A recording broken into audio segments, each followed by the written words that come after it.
Hello everyone, আসসালামু আলাইকুম। স্বাগত জানাই টেকনোলজি বাংলা টিউটোরিয়ালে আপনাদের সকলকে। আমি আছি জুয়েল রানা আপনাদের সাথে।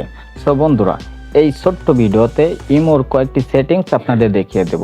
ইমোর 3টি সেটিংস আপনাদের দেখিয়ে দেব। প্রথমত, আপনার ইমোটা যদি কেউ হ্যাক করে সেটা আপনি কিভাবে বুঝবেন। আপনি কিন্তু আপনার ফোন থেকেই দেখতে পারবেন যে আপনার ইমোটা কেউ হ্যাক করছে কিনা। এবং দ্বিতীয়ত যেটা দেখিয়ে দেব, আপনার ইমোটা যদি কেউ হ্যাক করে নেয় তাহলে আপনার করণীয় কি। আপনার ফোন থেকে আপনার ইমো অ্যাকাউন্টটা যদি অন্য কেউ হ্যাক করে নেয় তাহলে কিন্তু আপনি আপনার ফোন থেকে তাকে লগ আউট করতে পারবেন। তো সেটাও কিন্তু এই ভিডিওতে দেখিয়ে দেব।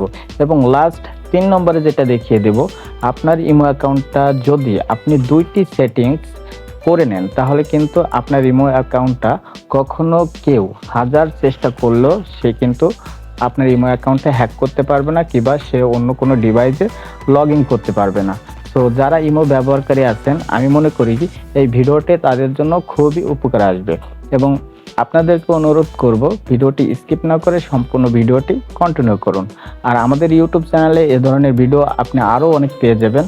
সো আপনার যদি এই সকল ভিডিওর প্রতি ইন্টারেস্ট থাকে তাহলে আপনি চাইলে আমাদের ইউটিউব চ্যানেলটি সাবস্ক্রাইব করে রাখতে পারেন এবং পাশাপাশি ফেসবুক পেজটি ফলো করে রাখতে পারেন। তাহলে চলুন আমরা চলে যাই মূল ভিডিওতে।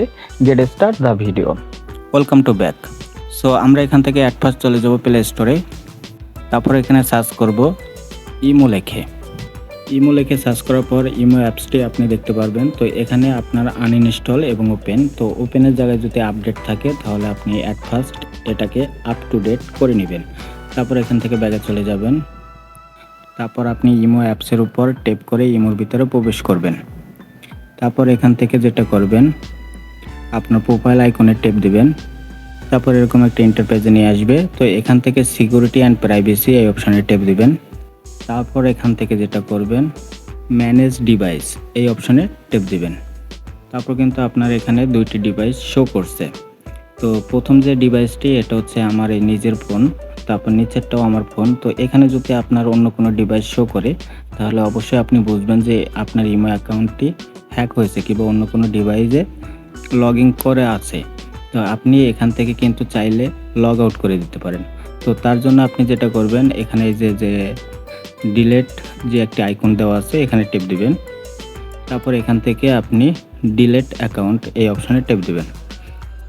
এবার দেখুন এখানে কিন্তু সেই ডিভাইসটি এখন নেই, তার মানে সেই ডিভাইস থেকে আপনার ইমো অ্যাকাউন্টটি লগ আউট হয়ে গেছে।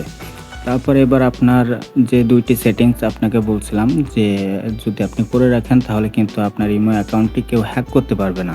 তো তার জন্য আপনি দেখুন যে উপরে মাল্টি ডিভাইস যে অপশানটি আছে এখানে টেপ দিবেন, টেপ ডিজেবল করে দিবেন। তাহলে যেটা হবে এটা হচ্ছে আপনার এই ইমো অ্যাকাউন্টটি যদি অন্য কেউ কোনো ডিভাইসে লগ ইন করতে চায় তাহলে কিন্তু সে লগ ইন করতে পারবে না। তার মানে অন্য কোনো ডিভাইসে আপনার ইমো অ্যাকাউন্টটি লগ ইন হবে না। তো এদিক থেকে আপনি শিওর হতে পারেন যে আপনার ইমো অ্যাকাউন্টটি সেফটি থাকবে। তারপর দ্বিতীয় যে সেটিংসটি আপনি করে রাখবেন, এখানে দেখুন এখানে একটা অপশন আছে লগ ইন প্রোটেকশন, এই অপশনে আপনি টেপ দিবেন। এখানে টেপ দেওয়ার পর যেটা আপনি করবেন, এখানে দেখুন বেসিক প্রোটেকশন এটা কিন্তু অন করে দেওয়া আছে। তো আপনাদের হয়তো অফ করা থাকতে পারে। তো এখান থেকে আপনি ওই যে 2 স্টেপ ভেরিফিকেশন এটা কিন্তু আপনি আপনাদের যদি এভাবে অফ করা থাকে তাহলে অবশ্যই এটা আপনি অন করে দিবেন। তো এটা অন করে দিলে যেটা হবে, আপনার ইমো অ্যাকাউন্টটি যদি কেউ লগ ইন করতে চায় তাহলে আপনার এই ডিভাইসে একটি ভেরিফিকেশন কোড আসবে। সেই কোডটি না দিলে কিন্তু সে কখনোই আপনার ইমো অ্যাকাউন্টটি লগ ইন করতে পারবে না। সো বন্ধুরা, ভিডিওটি এ পর্যন্ত। এই ভিডিওটি দেখে যদি আপনাদের উপকারে আসে কিংবা আপনাদের ভালো লাগে তাহলে ভিডিওতে অবশ্যই একটি লাইক করে দিবেন এবং কমেন্ট করে আপনার মতামত জানিয়ে যাবেন এবং শেয়ার করে আপনার বন্ধুদের দেখার সুযোগ করে দিবেন। তো সকলেই ভালো থাকুন, সুস্থ থাকুন, সে আশা রেখে আজ বিদায় নিচ্ছি। দেখা হবে কোনো ইন্টারেস্টিং ভিডিওতে। আল্লাহ হাফেজ।